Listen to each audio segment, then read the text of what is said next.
ګرانو مینوالو السلام علیکم. پروګرام د پښتون غږ سره محمد عمران ستاسو په درانه خدمت کې حاضر دی. مینوالو چې کله هم د پلار سوري د سر نه لر شي نو د بچي ډېر غلط انجام وي، بیا ماشوم ډېر په ستونزو کې راغټېږي، د ډېرو مسلو سره مخ وي. د هغه هېڅوک هم نه وي، د هغه بیا د سکول تپوس نه کوي، د سبق تپوس یې نه کوي، د بل څه تپوس یې نه کوي، د هغه د جامو پیزار د هېڅ تپوس نه وي، د کمیس پرتوګ د هغه بدلي.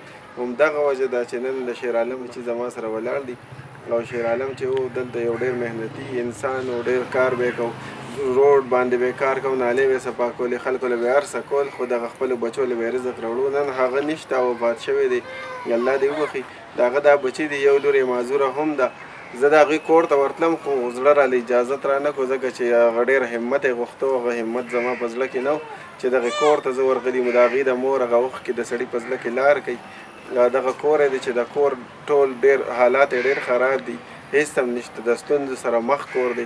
دغه ماشومان سکول ته ځي او چې کله دوی سکول ته ځي، زه یې په دې بدل پیزار او بدله کپړو کې وینم، والله چې زړه مې ډېر درد وکړي.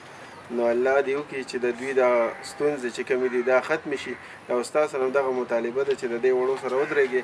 صرف نور هېڅ هم نه، د چای او روټۍ نه انسان نه پاتې کېږي، خو د دوی چې کومې د سکول خرچې دي، کوم د سکول بیګز یا د کتابونه د دوی په کار دي، کوم پیزار جامې چې په تن باندې پټي، بس صرف د دغې اخلاص دپاره د دوی سره ودرېږي چې دوی خپل سبق ووایي.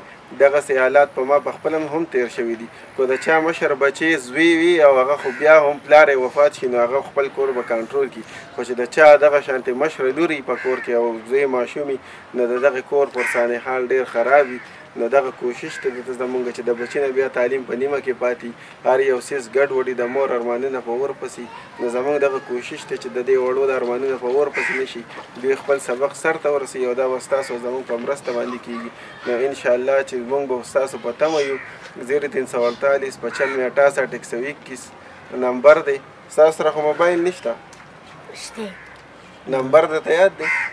دوی نمبر به د آفتاب نمبر دی، د آفتاب دغه د حمید ګیسونه والا زوی دی، د هغه نمبر دی 0344 81 770 0344 81 770. هغوی سره رابطه وکړئ. هغه هم په دغې منډه کې د دوی سره ډېر شریک دی، په دغې ستونزه کې، په دغې درد کې د هر چا سره منډه وي.